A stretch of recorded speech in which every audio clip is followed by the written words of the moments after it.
This is just a quick lesson on playing legato, phrasing, shaping, dynamic shaping in your phrasing. Just making nice melodies sound really good on guitar. And it's something I talk to my students a lot about, and I think it's worthy of a re-examination all the time. Always thinking about how we can play more legato and more musical.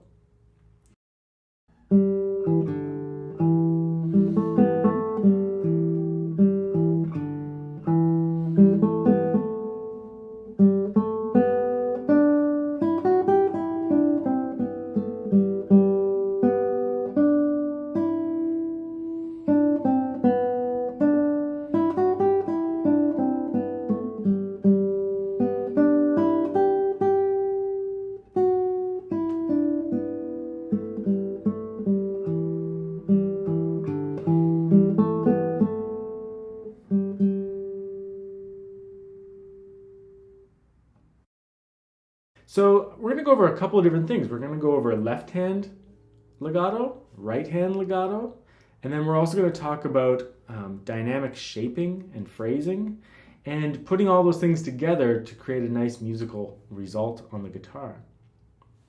So left hand legato, that's when your fingers connect one note to the next in sound, right? If I lift my finger off too soon, then the sound stops and it's no longer connected, it's no longer legato. If I keep my finger down until another sound is heard, then it'll be smooth and connected, right? Now the guitar has lots of attack, so we'll talk about that in a second, but let's talk about right hand legato. Right hand legato is when you spend very little time on the string, especially if you're on a single string, because if you touch the string, you will stop the sound. See, if I touch that string, it stops the sound. So if you touch it a split second too early, it won't be legato. So just very disconnected. If you glide through the string, spending very little time on it, it'll be smooth. You can just try that on open strings. If you put your finger down soon, you're going to get staccato. If you glide through the string, you'll be legato. As much as guitar can be legato. Okay, then just making the sound connect, though, might not make you sound very musical. Like if I just play this at like a monodynamic level, I'll try to make it legato, but it's not going to sound very musical.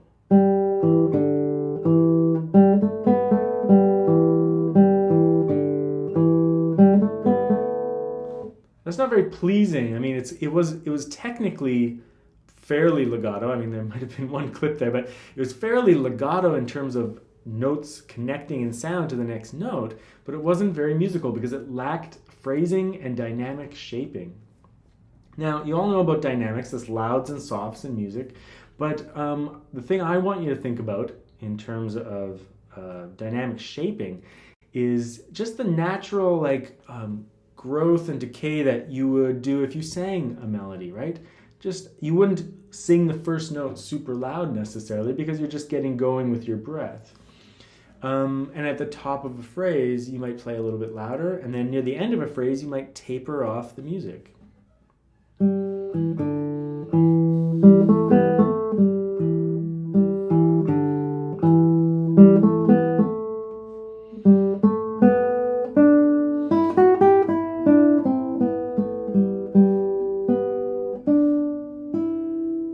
Like, there's little parts in there where a little bit of growth, ya-da-da-da, like it kind of grows and then comes back down. And that is one of the things that will make your music sound much more legato. Partly because when you take a whole bunch of notes, individual notes, and you group them into one dynamic shape, for example, a crescendo, then it's taking a whole bunch of things and making one thing out of them, right? One musical shape out of them, a crescendo.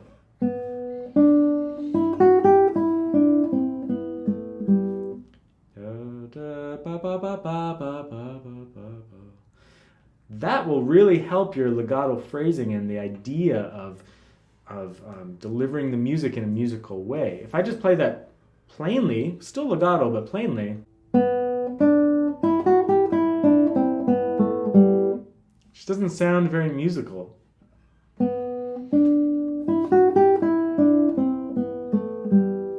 Also, like near the end of this piece, there's this sweet little part right after this.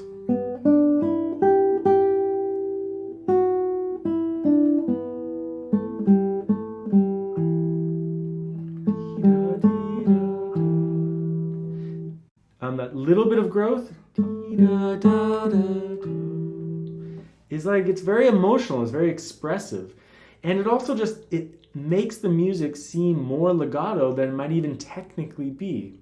So when you're trying to play legato and you're trying to play musically, you have to put all of those things together. You have to make sure your two hands are working legato from a technical standpoint. You need to make sure that from a listening standpoint that the sound is actually connected, like not your fingers, just your fingers, but that you have to listen and make sure the sound, one sound is connecting to the next sound. You must be listening, not just moving your fingers, but listening very carefully. And then also you must be adding musical shaping so that a number of notes get turned into one shape. Same thing with phrasing, like from one point of a phrase to the end of the phrase. All those notes need to be part of one idea, not individual notes. And on the guitar, each note pops out. You know, each time we pluck a string, lots of sound pops out. Unlike if you're doing one continuous bow and changing notes, or if you're singing and you're changing notes with your voice, there's no new attack for every single note.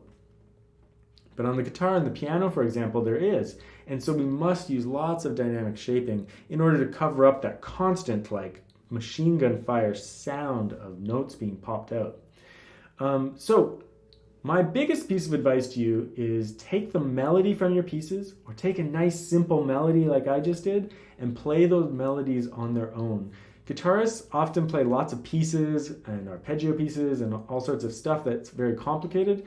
But I think what we really have to do, just like violinists do for the majority of their playing, is learn how to play really nice legato melodies on their own, make them very expressive, very effective, and then also work on our more complicated pieces and try to achieve the same thing. But if you can't do it with a single line melody, it's probably pretty tough to do with all the harmonies that are included in a lot of classical guitar pieces.